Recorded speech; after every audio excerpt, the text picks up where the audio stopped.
let's dive into a fascinating and often misunderstood aspect of Friedrich Nietzsche's philosophy, his views on democracy.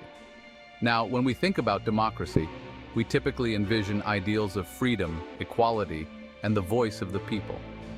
But Nietzsche had a rather controversial take on this beloved system. So why did he hate democracy? Let's unpack this. First off, it's essential to understand Nietzsche's context. He lived in the late 19th century, a time when Europe was experiencing significant social and political upheaval. The rise of the masses was reshaping societies, and with it, the values that governed them. Nietzsche was not just a philosopher, he was a cultural critic. He saw the effects of the masses on culture, art, and morality, and he was deeply concerned. To him, democracy represented a sort of leveling of values.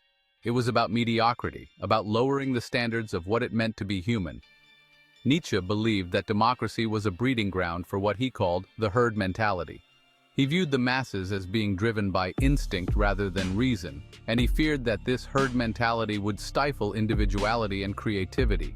In his eyes, the great individuals, the thinkers, the artists, the creators, were being overshadowed by the demands of the majority. He famously declared, "The individual has always had to struggle to keep from being overwhelmed by the tribe." This struggle, he argued, was essential for human flourishing. In a democratic society where the loudest voices often belong to the many rather than the few, the potential for greatness could be drowned out. Moreover, Nietzsche was skeptical of the very notion of equality that democracy espouses. He believed that not everyone is equal in terms of talent, intellect, or creativity. To him, the push for equality was a denial of the natural hierarchies that exist in society. He saw the promotion of equality as a means to elevate the mediocre at the expense of the exceptional. This perspective might sound harsh, but Nietzsche was fundamentally concerned with the flourishing of humanity as a whole. He thought that by celebrating mediocrity, society would ultimately stagnate. He wanted to cultivate a culture that celebrated excellence, that pushed individuals to strive for greatness rather than conform to the lowest common denominator. Another critical aspect of Nietzsche's critique of democracy was his disdain for what he termed slave morality. He believed that democratic ideals were rooted in a morality that favored the weak over the strong. In Nietzsche's view, traditional morality arose from the resentment of the weak towards the strong. This resentment, he argued, led to values that glorified humility, meekness, and self-denial. In a democratic society, these values were elevated, and Nietzsche saw this as a perversion of true morality. He longed for a revaluation of values, one that would celebrate strength, creativity, and the will to power. Now let's not forget that Nietzsche was also a profound critic of the state. He viewed the state as an entity that often sought to impose its will on individuals, stifling their freedom in the process. In a democratic system where the majority can dictate the rules, Nietzsche feared that the state would become an instrument of oppression rather than liberation. He believed that true freedom comes from the individual's ability to transcend societal norms and create their own values. Democracy, in his eyes, could lead to a tyranny of the majority where the unique and exceptional are crushed under the weight of collective opinion. But it's crucial to clarify that Nietzsche wasn't advocating for a return to aristocracy or autocracy. His vision was more nuanced. He wasn't against the idea of democracy per se, rather he was against the way it was often practiced and understood. He sought a society where individuals could rise above the herd, where the exceptional could thrive without being held back by the collective. He envisioned a noble society, one that would foster greatness and allow individuals to assert their will.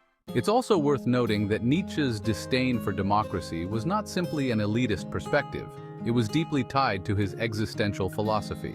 He grappled with the question of what it means to live authentically in a world that often imposes its values on us. He challenged individuals to confront their own beliefs and to create their own paths, rather than blindly following the dictates of the majority. In this sense, his critique of democracy was also a call for personal responsibility and authenticity. So where does this leave us today? Nietzsche's views on democracy can be both enlightening and unsettling. They challenge us to think critically about the systems we live in and the values we uphold. While democracy has its merits, Nietzsche's warnings remind us of the potential pitfalls of a society that prioritizes the collective over the individual.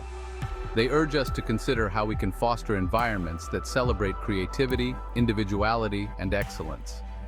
In a world where social media amplifies the voices of the masses, Nietzsche's insights feel particularly relevant. We live in an age where opinions can quickly become dogma, where the loudest voices often drown out the nuanced discussions. His critique serves as a reminder to value individuality, to seek out diverse perspectives, and to strive for a culture that encourages greatness rather than conformity. Ultimately, Nietzsche's thoughts on democracy compel us to reflect on our values and our systems. They challenge us to ask, how do we balance the needs of the many with the potential of the few? How do we create a society that allows for both collective well-being and individual excellence? These questions are as relevant today as they were in Nietzsche's time, and they invite us to engage in a deeper dialogue about the kind of society we wish to build. In the end, perhaps the true lesson from Nietzsche is not a rejection of democracy, but a call to elevate our understanding of what it means to be human amidst the complexities of collective life.